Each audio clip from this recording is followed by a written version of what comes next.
It's time for another Kevin mock draft. Let's see if this mock draft can hold up and not fall completely apart by 11:30 on Monday when free agency opens. It'll be fun. Thomas, hit that intro. Welcome to Saints Happy Hour podcast. We always have a source. Dave remains quiet because he continues to search for that he can't find. What did Nola Fredo say? Yeah, try to get saved by Nola Fredo. That's a great strategy. Now grab a drink and enjoy the show. All right, everybody, welcome to another edition of Saints Happy Hour podcast. As always, we are brought to you by Hard Hide, Ponchatoula Strawberry Whiskey, and Chilton County Peach Whiskey. Go to patreon.com/Saints Happy Hour, become a patron, sign up for all our free content, stay in touch with us. Breaking news is going to happen with free agency all this week. You want to be a patron, I promise you it'll be worth your money. All right, so behind the scenes a little bit, me and Kevin were talking about, like, for the YouTube episode this week, leave a comment, by the way. It helps us and it doesn't cost you anything. Subscribe to the channel. Me and Kevin, we were talking and we're like, what kind of show should we do? Because free agency starts on Monday, right? And people are going to watch this and we don't want it to become like totally worthless by like 11:30 because the Saints did crazy stuff or whatever, or maybe they do a trade over the weekend and it's totally worthless and it goes bad like milk in the sun. So I issued you a challenge. I said, Kevin, I want you to do a mock draft, and I want you to try to think of it as include what you think the Saints will do in free agency on Monday in the next couple days, and build your draft around that, and we'll judge it as a success or a failure when we look back on it like Tuesday, Wednesday, and say, hey, did Kevin guess right about free agency? And his draft looks pretty good because the Saints filled these other holes in free agency, and now they're going to fill these holes in the draft. So how did you feel about this mock draft before we get into it, Kevin? I did the mock draft before the Cam Jordan news hit.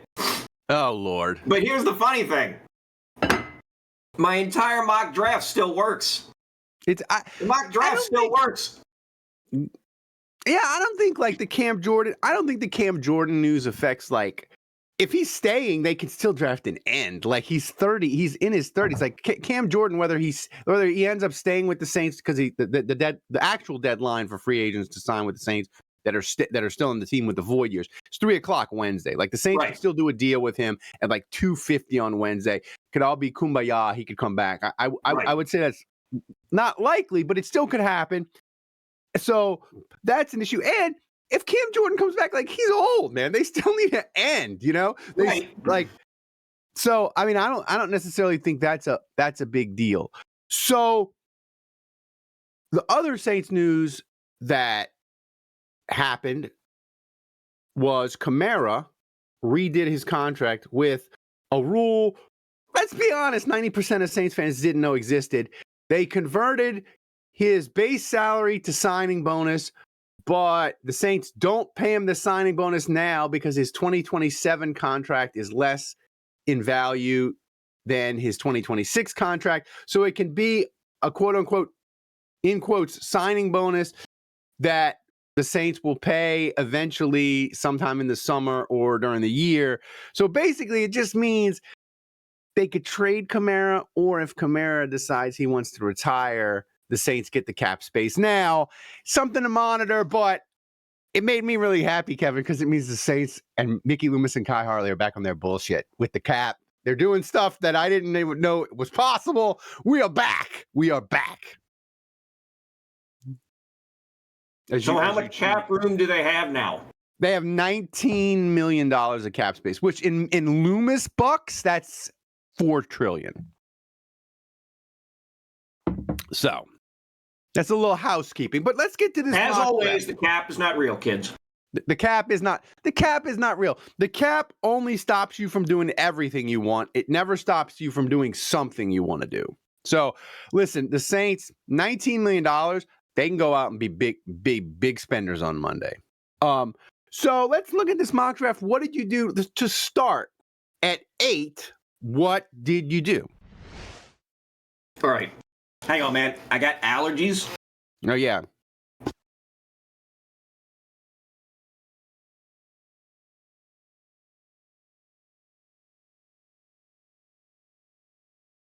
Sorry, I thought I had a third one in there. Yeah, my Aura ring tells me I have pre-allergy symptoms. Whoa. Yeah. An Aura ring. Yeah. What are you, Guy Gardner? I am. Okay. All right, so mock draft time. I get to pick 8, and ring. Uh-oh. Our good friends in Houston decided to give me a call. Oh. They gave me pick 26, or I'm sorry, pick 28, pick 38, pick 59, and pick 69. Holy Nice. shit. Nice. In exchange for my pick 8 and 73. What did they pick at 8? I actually have that. At pick 8, they ended up grabbing Sonny Styles at linebacker. I'm not going to lie. Like, I love this trade because the Saints need volume. And they need the picks. And this is going to be fun. Jeremiah Love was off the board. Okay, that would... David Bailey was off the board. Mansour Delane was off the board. So I was just like, do I grab Sonny Styles or Caleb Downs, or do I go back a few spots or go back further and get more in the first 100? Listen, if the Saints traded away Jeremiah Love and didn't do something big in free agency at running back, Saints Twitter might burn drive to the ground. My only concern with this trade, I think, look, the Saints need bodies. They need to build out the guts of the roster. But I'm just convinced that Sonny Styles is the safest player in this draft. Like, his RAS score is historic. His tape is awesome. And his name, Sonny Styles. He just sounds like a good to great defensive player. So, like, I would feel like if the Saints ended up taking him at 8, I would feel great about it because it feels he's not going to bust. Like, he's going to be a really good player. But you got 4 picks. You got 1, 2, 3, 4. You got 3 more picks in the top 75. Like, you can't say no to that. No.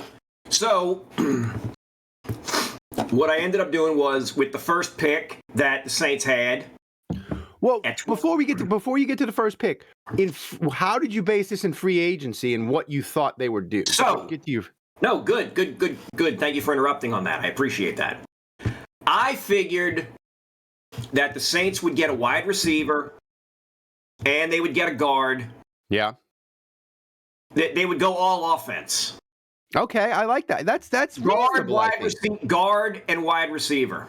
That's very reasonable, I think. Very reasonable. So, first pick, edge defender out of Clemson, T.J. Parker. He is 23rd on the PFF big board. He's the 3rd highest rated defensive end overall. Yeah. Rivals.com, 24/7 Sports. The Saints have picked a lot of defensive ends. Yeah. In this range of like late first, early second. Did you get the shakes? Did you have Peyton Turner, Foskey flashback? Did you get the shakes turning this card in?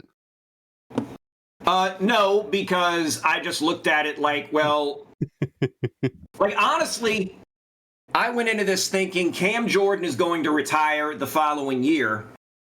Wasn't sure that I was unaware that he was going to possibly be leaving, but I figured he'd be retiring at the end of 2026, 2027.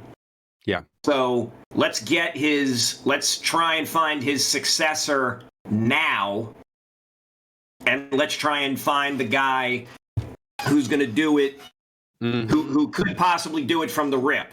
Like, if I'm investing a first-round pick, obviously this means this guy, we need to put this guy in. He's got to see significant playing time.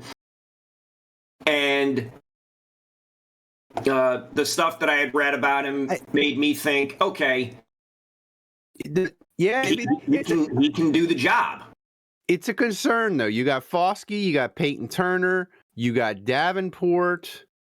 Like the Saints haven't picked a good defensive end that was like a home run pick since T-Rex. And he only gave him one good year. But to your point, they need an end. So I like this. So now you have tremendous flexibility in round 2 because you have pick 38 and you have pick 42. But since you're picking and then you're picking 4 picks again, who did you feel like you had to take at 38 that you were worried wasn't going to be there when the Saints would make their own pick at 42? It wasn't so much that I thought of, oh, I got to get this guy at 38 because he might not be there at 42. It was, there's so much like other stuff just sitting there in the zone of 38 and 42 that I was just like, maybe I take the best guy available. Like there was like a couple of corners there. The Keith Abney was there. R. Mason Thomas, the edge guy. I mean, listen, if Alontae Taylor leaves like they think, corner becomes pretty freaking important. It does. Ultimately, I figured with the Saints grabbing a wide receiver in free agency, I'm now willing to take a chance. Okay, I like this. In my previous mock draft, in almost all of my prior mock drafts, I have avoided Chris Bell from Louisville like the plague because he's coming off the ACL. Yeah. However, because we've grabbed a wideout in free agency. Yeah. And because, bless you, and because we're going to need to shake things up at wide receiver anyway, I thought, okay, let's roll the dice here and get Chris Bell from Louisville. Well, and here's to your point about trading down. Trading down, it doesn't just give you more volume of players in the sense of the Saints need a bunch of bodies, right? Their roster's still not as good as we want it to be. It gives you more chances to hit on guys. But by having more picks, you can say, hey, Chris Bell, take your time, man. You're not ready till November. It's fine because you just traded with the Texans. You got 2 extra top 75 picks. You've got the flexibility to build out the roster. And like you said, you get a receiver in free agency. You can take Chris Bell, redshirt him, and you don't catch hell for it. And like, you redshirted your second round pick at 42? That's crazy. You can be like, yeah, we redshirted him, but I had a pick at 38 and I had a pick at 59 and 69, so it was fine. So that's another thing that I think people don't necessarily consider when they talk about trading down. No, that's sorry. All good stuff. And that's my main objection to Chris Bell. Like you can't take Chris Bell at 42 and depend on a dude that's coming off an ACL. Like if you want to take him and redshirt him, cool. But if you want to redshirt him, you got to do other things. Right. So pick 42 rolls around. Normally, the guard from Oregon, I just had his name pulled up here. Emmanuel Pregnon. Hopefully I'm pronouncing that right. Normally he's sitting there, and sometimes I might take him because Saints obviously need guards. However, in this scenario that I've concocted that you laid before me, I said, well, they'll sign a top-notch guard in free agency. Did you consider the double dip in a sense of sign one, draft one, where it's like a lot of times when me and you talk about double dipping, we talk about drafting the same position twice in the draft, but maybe the Saints could double dip. But what did you do here? Well, I did double dip here at wide receiver, like you saw. I got a guard much later in the draft. Mm-hmm. But here I was like, I want a big tough guy on defense who the stuff on him says he's a big effort guy. Mm-hmm. Tackling needs work, but look, if the Saints defensive core, if Brennan Staley is as good as he seems to be, again, surprise to me, coach this kid up, and we can take him from good to great. Also, I wanted to grab an LSU kid. Oh, you gotta do the fan service for the homies. I like that. Correct. So I grabbed AJ Halsey. He only played 1 year at LSU. He was what was that? I think the hell was it? Where was he at first? Hang on, I had this pulled up. I've got all these tabs open on my on my computer here. Yeah. Where are you? No, wasn't in Houston. New Mexico. I knew it. Okay. So they got a deep. New Mexico. They didn't like that then pick. Houston, then LSU. And with LSU, he ended up being first team All SEC.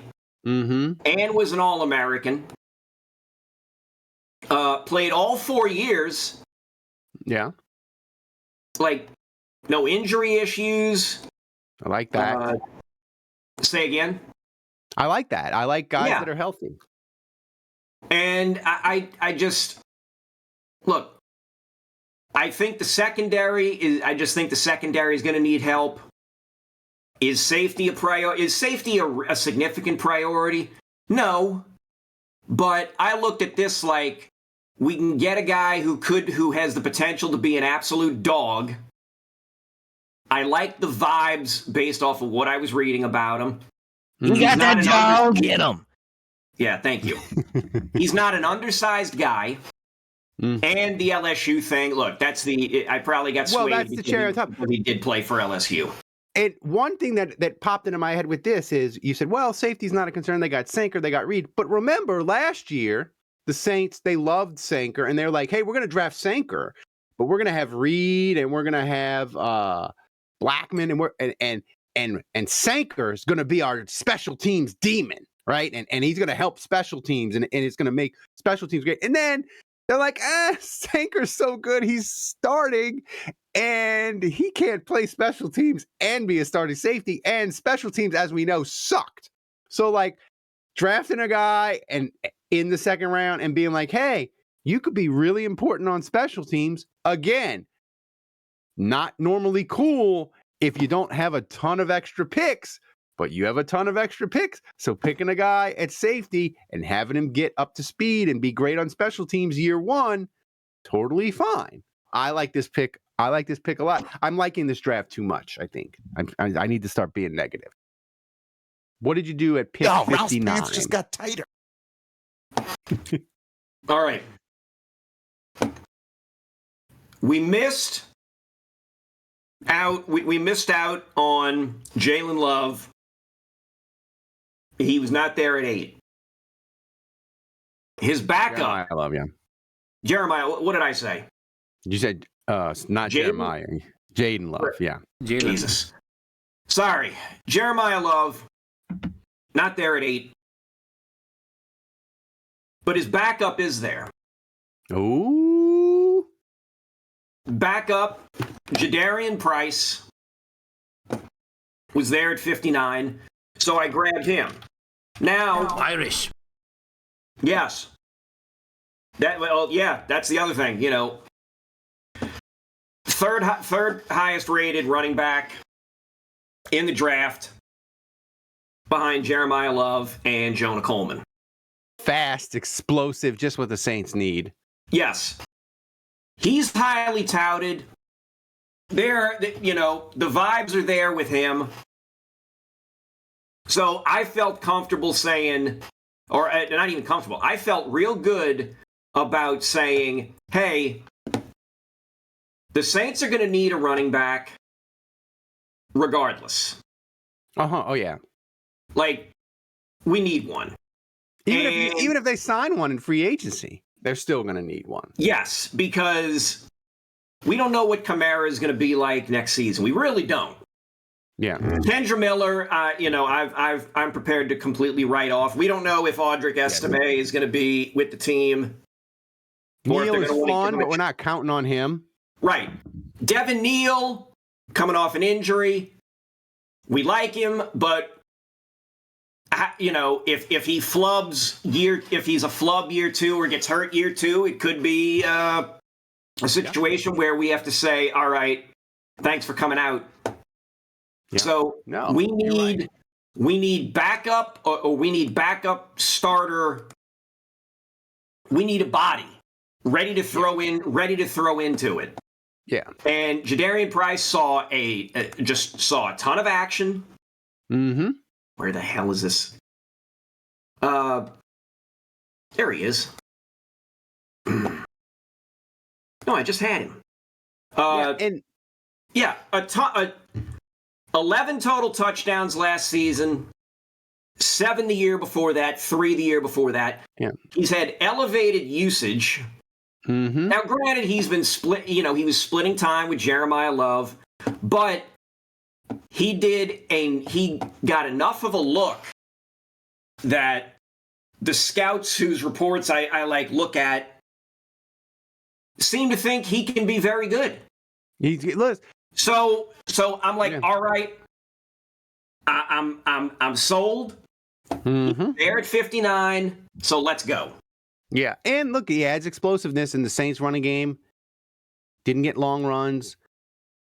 Estime had the longest run, and that wasn't until the Tennessee game. So that's a problem. So it fixes the problem. I like this draft. What you got at 69? 69, nice. I went back to defense. I looked at the interior, and I just thought, Godchow.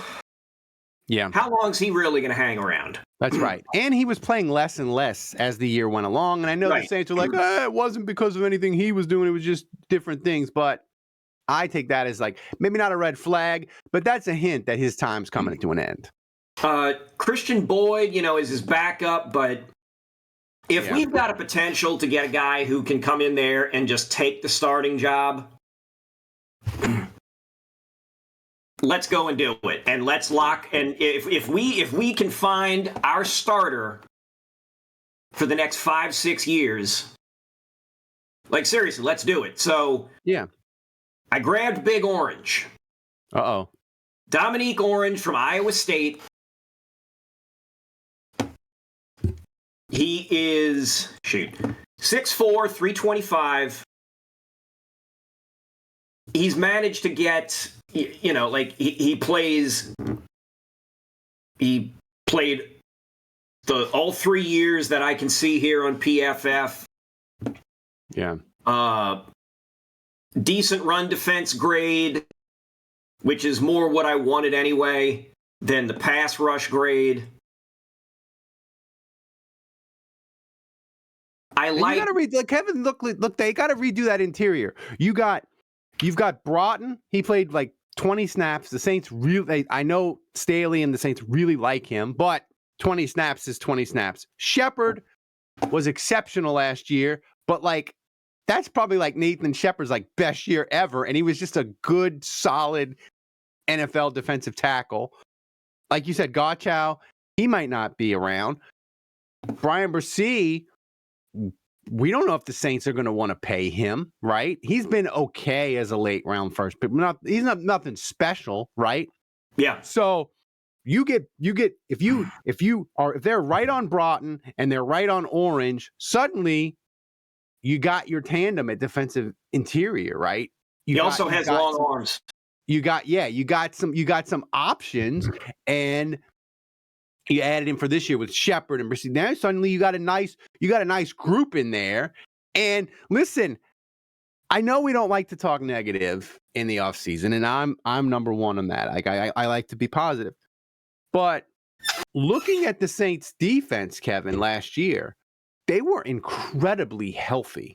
Like all the Saints injuries happened on offense again. The defense was incredibly healthy last year. And I just don't think you can depend on that year in and year out. So I like the fact that you've added 3 guys. You know, I would have really liked a corner because I just worry about corner health. And it's just one of those things where you get a couple injuries and then you're like, oh my God, who's playing the nickel this week? Oh, it's a guy that they signed to the practice squad, and he was a 5th-round pick of the Packers 3 years ago. So my one negative to this draft is I don't like a good corner in one of these top 100 picks would make me happy. But what's next on your agenda? I did grab a corner, but not in the top 100.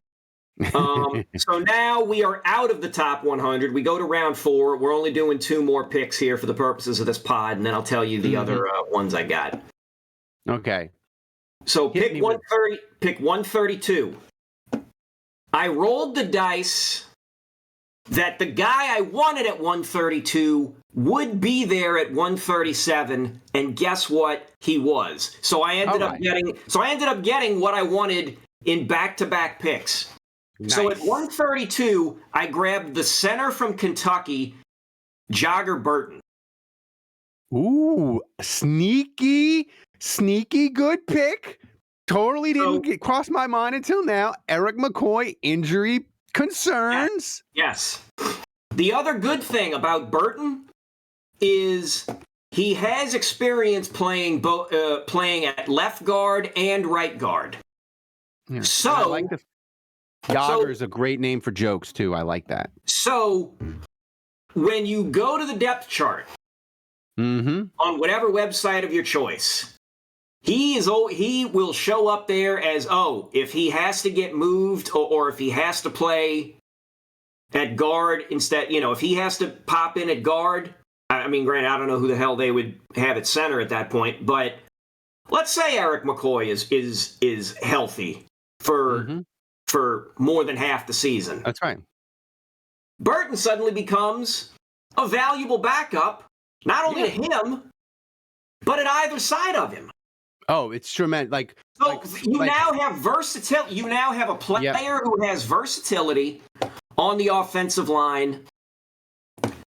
And you draft him to be the successor at center, but he's a guy who can who seems to have plug and play capability.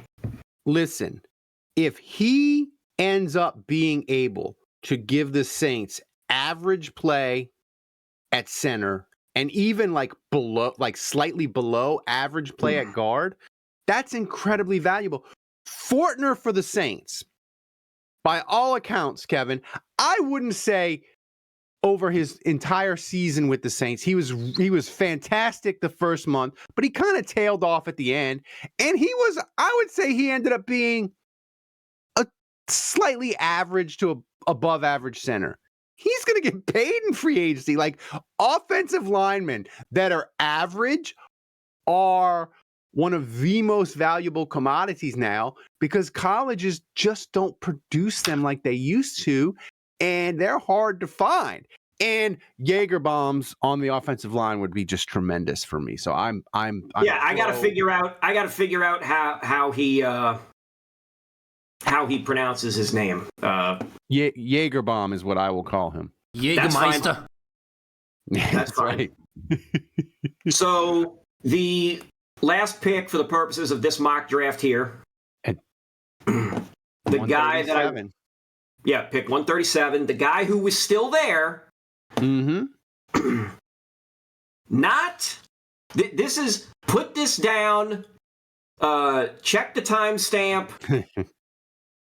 This is one of my mid-round, potentially late-round sleeper picks. I say late round because in some mock draft machines, I've seen this guy go as low as, between 190 and 210. Although in PFF, he's typically here in the 130s or the 140s. I think anything outside of the top 100 qualifies as a sleeper. So That's Ralph. Send all your letters and emails and notes to him. Nate Borkircher, tight end from Texas A&M. Oh, see.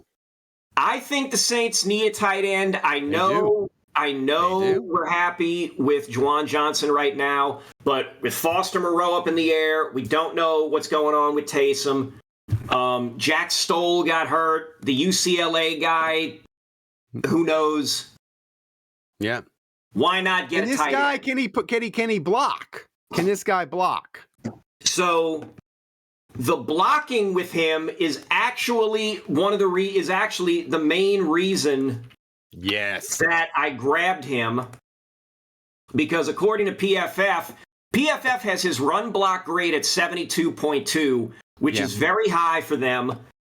NFLDraftBuzz.com, their blocking grade for him is 67%, which is high for draftees. I like that. Like the Saints need a guy that can put their hand in the dirt, as the coaches would say. Right. So outside of like a top flight tight end that you might be looking at, like, Kenyon Sadiq, his blocking, depending on who you go to, is going to be considered suspect. I've seen Eli Stowers get mentioned as not a good blocker. Yeah. Max Clare has has a good blocking grade or whatever. Again, I'm not a tape eater, whatever, sue me. But if you want Max Clare, you got to take him you would have to take him either at 59 or 69 on this thing, because he's not going to be there at pick 80. He just won't be.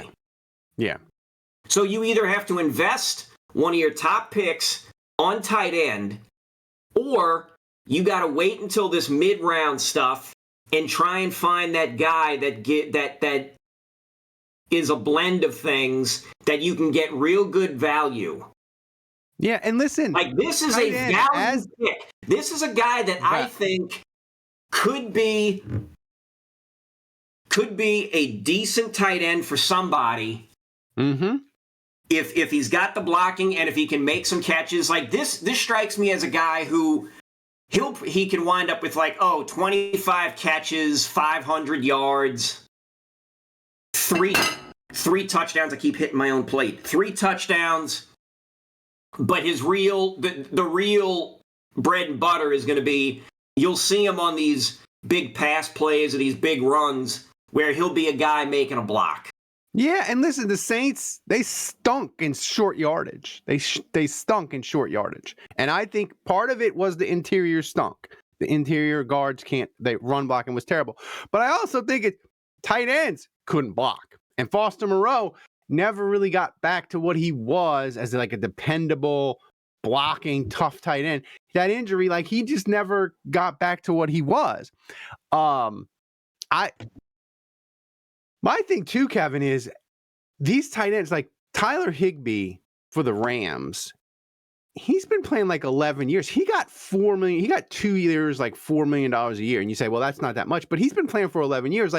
If you want to go in free agency and get a sturdy 15 catch, 20 catch tight end but he's mostly there for blocking, in free agency, those cost you $7 million now. So if you can get a guy who by year 2 is a dependable 20 catch, we can play him in 12 personnel tight end, that's incredibly valuable. It's not the sexiest thing in the draft, but again, the thing that I love when you do these mock drafts is, one, you're awesomely prepared. And I say that, go to other Saints podcasts. Nobody knows as many of these players as Kevin does, because Kevin does thousands of mock drafts. But the other thing I really like about this is, as you go through, it makes us realize, oh yeah, this Saints roster, it has a ton of holes. And I think the Shough revelation and the fact that we got a quarterback, it's awesome. And it makes us feel so good. It's like, thank God we've got a quarterback, and it gives you a fighting chance in his offseason with the parades. It makes everybody super excited about the Saints. And that's real. I believe in Tyler Shuck. But when we go these mock drafts, Kevin, it reminds me, oh, yeah, they drafted horrible for like 5 years. They got a lot of work, and they need a lot of bodies.